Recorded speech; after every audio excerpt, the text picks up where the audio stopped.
Bạn có biết, có những người đàn ông nghĩ rằng chỉ cần mạnh mẽ hơn, lâu hơn là đủ để khiến phụ nữ thăng hoa.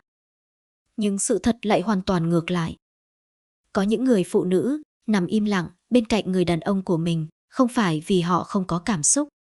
mà vì họ chưa từng được chạm đến đúng cách, không phải bằng cơ thể, mà bằng cảm xúc. Và điều bất ngờ là, không phải cứ kỹ thuật giỏi, không phải cứ trải nghiệm nhiều, mới khiến phụ nữ đạt đến cảm xúc cao nhất. Mà đôi khi,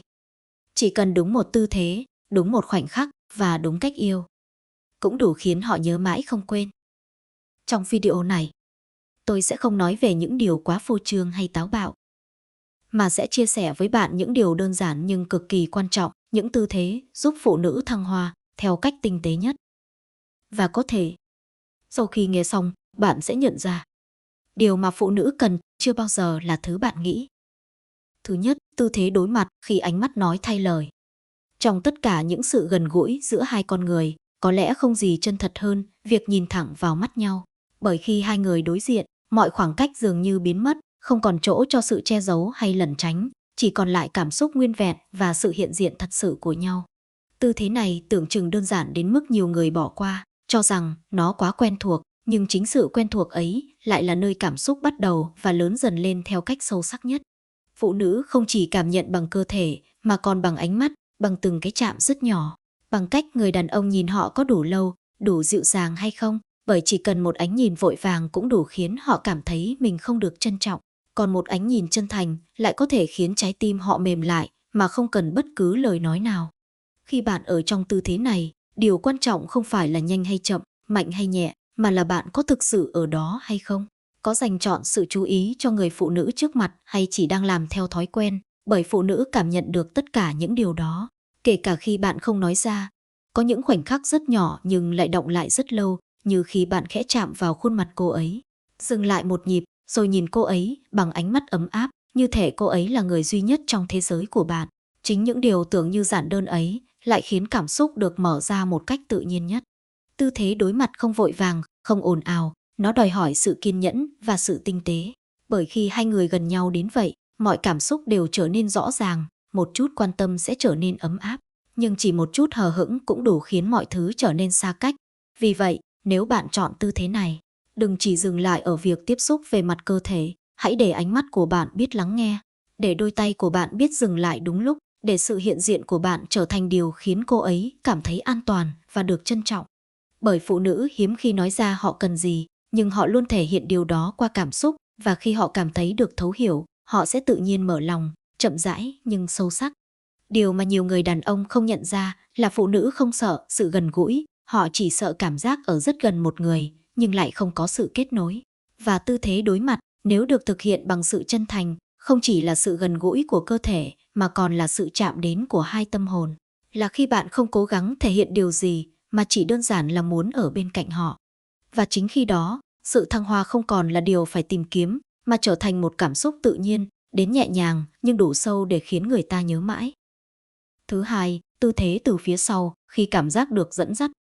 Có những khoảnh khắc trong sự gần gũi mà phụ nữ không còn muốn suy nghĩ quá nhiều, không muốn phải kiểm soát cảm xúc của mình, cũng không cần phải cố gắng đúng hay đủ trong mắt ai đó, họ chỉ muốn buông xuống tất cả để được là chính mình. Và tư thế từ phía sau, nếu được đặt đúng vào cảm xúc, lại trở thành một không gian như vậy, nơi họ có thể thả lỏng, tin tưởng và để người đàn ông dẫn dắt, khác với sự đối diện, nơi ánh mắt nói thay lời. Tư thế này không đặt nặng việc nhìn thấy nhau, mà nhấn mạnh vào cảm giác được bao bọc, được ở trong vòng tay của một người đủ vững vàng, đủ tinh tế để khiến họ cảm thấy an toàn, bởi điều phụ nữ cần không phải là sự mạnh mẽ đơn thuần, mà là cảm giác có một người đang ở phía sau, lặng lẽ nhưng chắc chắn đủ gần để họ cảm nhận, đủ ấm để họ dựa vào. Nhiều người đàn ông lầm tưởng rằng tư thế này là sự kiểm soát, là thể hiện sức mạnh, nhưng nếu chỉ có vậy thì nó sẽ trở nên lạnh lẽo và xa cách, bởi phụ nữ không rung động vì bị áp đảo. Họ rung động khi cảm thấy mình được nâng niu, ngay cả trong những khoảnh khắc tưởng như mạnh mẽ nhất.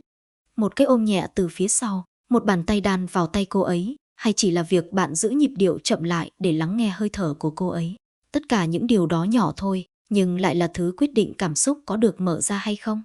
Khi không còn nhìn thấy ánh mắt của bạn, phụ nữ sẽ cảm nhận bạn bằng những giác quan khác, bằng cách bạn chạm, bằng cách bạn dừng, bằng cách bạn quan tâm đến từng thay đổi rất nhỏ của họ. Và chính lúc đó, sự tinh tế trở nên quan trọng hơn bất cứ điều gì. Có những người phụ nữ từng nói rằng họ cảm thấy gần gũi nhất không phải khi được nhìn thấy, mà là khi cảm nhận được có một người luôn ở phía sau, không cần phô trương, không cần nói nhiều, nhưng đủ hiện diện để họ tin tưởng, bởi cảm giác được dẫn dắt đúng cách không phải là bị kiểm soát, mà là được bảo vệ trong một sự tự nguyện. Tư thế này, nếu thiếu đi sự quan tâm, sẽ dễ trở thành khoảng cách, nhưng nếu có đủ cảm xúc, nó lại mang đến một trải nghiệm rất khác, sâu lặng và đầy kết nối. Nơi người phụ nữ không cần phải cố gắng thể hiện điều gì, không cần phải gồng mình để đáp lại, mà chỉ cần là chính họ.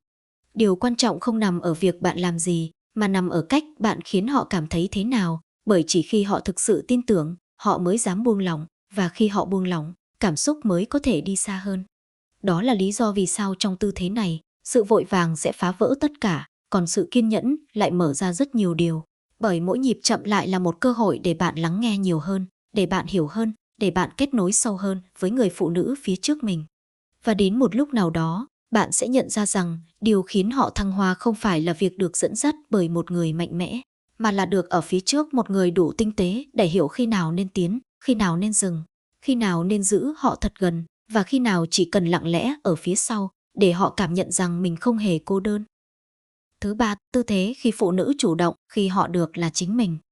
Có một điều mà không phải người đàn ông nào cũng thật sự hiểu, phụ nữ không phải lúc nào cũng muốn được dẫn dắt, cũng không phải lúc nào họ cần một người quyết định mọi thứ, bởi sâu bên trong, họ cũng có những mong muốn rất riêng, những cảm xúc rất thật mà đôi khi chỉ xuất hiện khi họ được trao quyền chủ động, được tự do thể hiện chính mình mà không bị đánh giá hay áp lực phải làm hài lòng ai đó.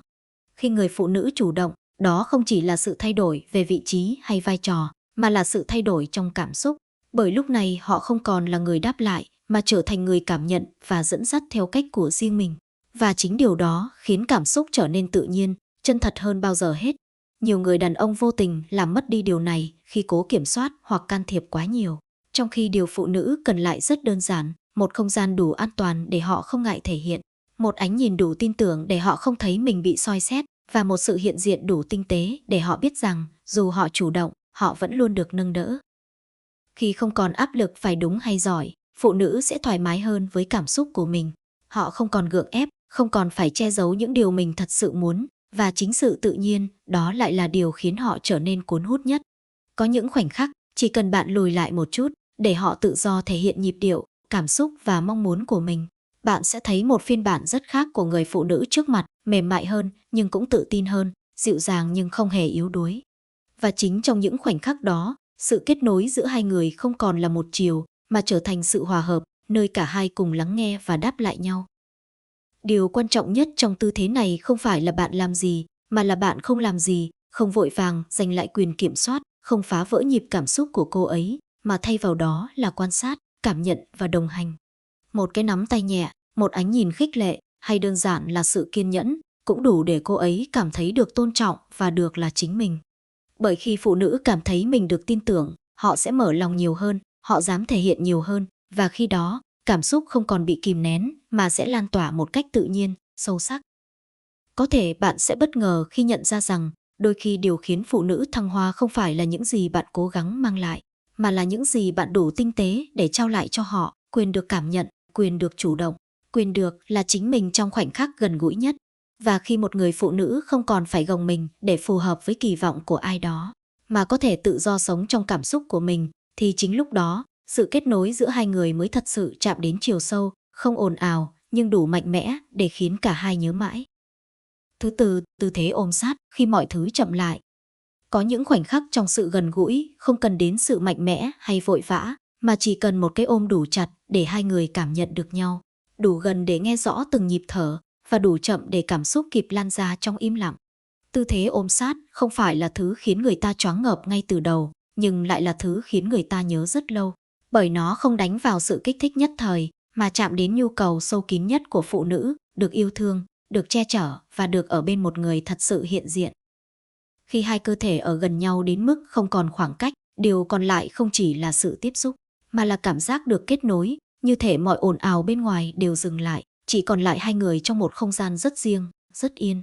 Phụ nữ thường không nói ra, nhưng họ luôn khao khát những khoảnh khắc như vậy, nơi họ không cần phải mạnh mẽ, không cần phải cố gắng kiểm soát bất cứ điều gì, mà chỉ cần tựa vào một người, lặng yên và tin tưởng. Và chính sự chậm lại trong tư thế này lại là điều khiến cảm xúc trở nên sâu hơn, bởi khi không còn bị cuốn theo nhịp độ gấp gáp, từng cái chạm, từng hơi thở đều trở nên rõ ràng và có ý nghĩa hơn. Nhiều người đàn ông mắc sai lầm khi nghĩ rằng phải làm điều gì đó thật đặc biệt, thật khác biệt thì mới khiến phụ nữ thăng hoa. Nhưng đôi khi, điều phụ nữ cần lại chỉ là một người đủ kiên nhẫn để không vội vàng, đủ tinh tế để không phá vỡ khoảnh khắc, và đủ chân thành để ở lại thật lâu. Trong tư thế ôm sát, bạn không cần phải cố gắng chứng minh điều gì, không cần phải thể hiện mình mạnh mẽ hay khéo léo ra sao, mà chỉ cần giữ cô ấy trong vòng tay, để cô ấy cảm nhận được sự ấm áp, sự an toàn và sự hiện diện của bạn. Có những người phụ nữ từng trải qua rất nhiều điều, từng mạnh mẽ đến mức quen với việc tự mình gánh vác mọi thứ. Nhưng khi ở trong một cái ôm đủ dịu dàng, họ lại trở nên rất khác, mềm mại hơn, lặng yên hơn và dễ mở lòng hơn. Bởi vì đôi khi, điều khiến họ rung động không phải là những điều lớn lao, mà là cảm giác được phép yếu đuối mà không sợ bị tổn thương. Và tư thế ôm sát chính là nơi tạo ra cảm giác đó, nơi họ không cần phải nói, nhưng vẫn được thấu hiểu. Điều quan trọng nhất ở đây không nằm ở kỹ thuật, mà nằm ở nhịp điệu, nhịp chậm của sự kiên nhẫn, nhịp đều của sự quan tâm và nhịp sâu của sự kết nối. Khi bạn biết cách chậm lại, bạn sẽ bắt đầu nhận ra những điều mà trước đây mình bỏ lỡ. Một hơi thở khẽ thay đổi, một cái siết tay nhẹ hơn, hay một sự lặng yên rất khác, tất cả đều là những tín hiệu của cảm xúc đang mở ra. Và đến một lúc nào đó, bạn sẽ hiểu rằng sự thăng hoa không phải lúc nào cũng đến từ cao trào, mà đôi khi lại đến từ những khoảnh khắc rất nhẹ, rất chậm, nhưng đủ sâu để chạm vào nơi mềm nhất trong lòng một người phụ nữ. Tư thế ôm sát không khiến cảm xúc bùng nổ, nhưng nó khiến cảm xúc lan ra, âm thầm nhưng bền bỉ, và chính điều đó mới là thứ khiến người ta muốn ở lại lâu hơn, gần nhau hơn và nhớ nhau nhiều hơn sau mỗi lần bên cạnh. Cuối cùng, hãy nhớ một điều rất đơn giản, nhưng cũng là điều quan trọng nhất, không có một tư thế nào là hoàn hảo cho tất cả, chỉ có những khoảnh khắc phù hợp khi hai người thật sự hiểu và cảm nhận được nhau. Phụ nữ không cần một người đàn ông giỏi thể hiện, họ cần một người đủ tinh tế để nhận ra khi nào nên chậm lại, khi nào nên lắng nghe, và khi nào chỉ cần ở bên, thật gần. Bởi sự thăng hoa không bắt đầu từ cơ thể, mà bắt đầu từ cảm xúc, từ sự an toàn, từ cảm giác được yêu thương và tôn trọng. Nếu bạn hiểu được điều đó, thì dù là tư thế nào, cảm xúc vẫn có thể chạm đến nơi sâu nhất. Còn nếu bạn vẫn đang tìm kiếm câu trả lời ở bên ngoài, có lẽ bạn đã bỏ quên điều quan trọng nhất ở bên trong. Nếu bạn thấy video này ý nghĩa, đừng quên nhấn like để ủng hộ và đăng ký kênh để không bỏ lỡ những chia sẻ sâu sắc hơn về tình yêu, hôn nhân và cảm xúc giữa hai người. Và nếu bạn đã từng trải qua một khoảnh khắc khiến bạn nhớ mãi, hãy để lại một bình luận. Biết đâu, câu chuyện của bạn lại giúp ai đó hiểu hơn về cách yêu một người đúng nghĩa.